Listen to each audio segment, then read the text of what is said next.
Hello everyone.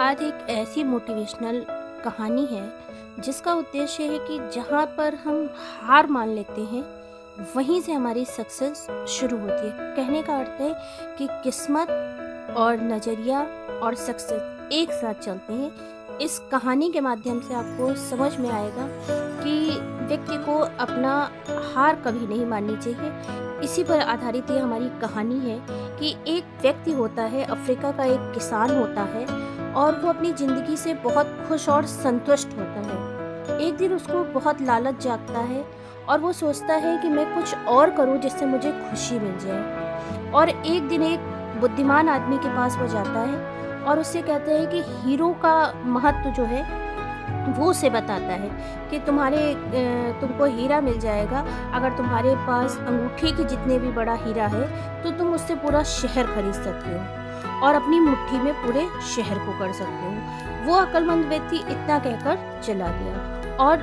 उसकी उत्सुकता जो थी उस व्यक्ति की, उस किसान की बढ़ गई और वो असंतुष्ट हो गया। क्यों? क्योंकि उसके मन में लोभ जाग गया था। दूसरे दिन सुबह होते ही हफीज ने अपने खेतों को बेचने का मन बना लिया कि मैं ये खेतों को बेच दूंगा, और उसने उस खेत को बेच भी दिया और अंत में हीरे की तलाश सब जगह घूमने लगा और उसने देखा कि उसको कहीं भी हीरा नहीं मिला और पूरे अफ्रीका में भटकता रहा, जहाँ जहाँ भी खान थी नहीं मिला और उसका समय बीत गया। लेकिन कुछ समय बाद ऐसा हुआ कि जिस व्यक्ति को उसने खेत बेचा था उसने देखा कि उसके खेत में एक चमकदार रोशनी चमक रही है और उस पत्थर को वो उठाकर अपने घर ले आया। लेकिन जब उसका दोस्त आया तो उसने कहा, भाई ये पत्थर जो है बेशकीमती है, तुम ऐसा करो इसकी कीमत पता करो।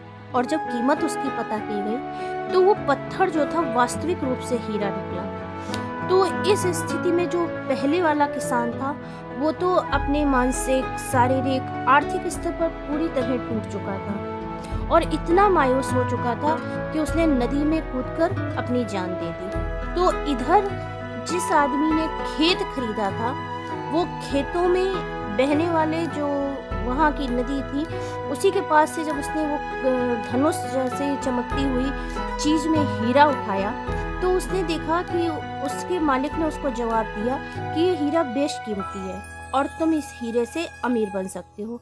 तो कहने का अर्थ है कि जहाँ उस व्यक्ति ने हार मान ली थी उसी जगह पर दूसरे व्यक्ति की किस्मत चमक गई, क्योंकि उसने उस खेत को अनयूजलेस समझकर ले लिया था। कहते हैं कि जहाँ पर चीज़ें अनयूजलेस हो जाती है, अनुपयोगी हो जाती हैं, वहीं पर किसी के लिए वो ज़रूरत बन जाती है।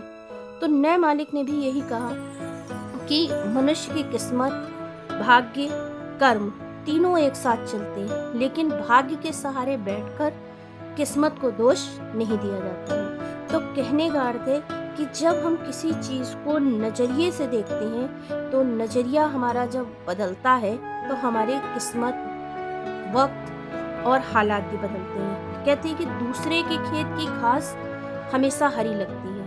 कहने का अर्थ है कि आप दूसरे की सफलता देखते हैं कि उसके खेत में हरी घास है, वो इतना बड़ा आलीशान मकान है, लेकिन उसने कर्म भी किया होगा और किस्मत भी साथ दी होगी। तो कहने का अर्थ है कि जब मौका मिलता है तो लोग उसकी अहमियत नहीं पहचानते हैं और जब मौका चला जाता है तो उसके बाद पीछे भागते। तो ये कहानी प्रेरणात्मक कहानी आपके लिए थी।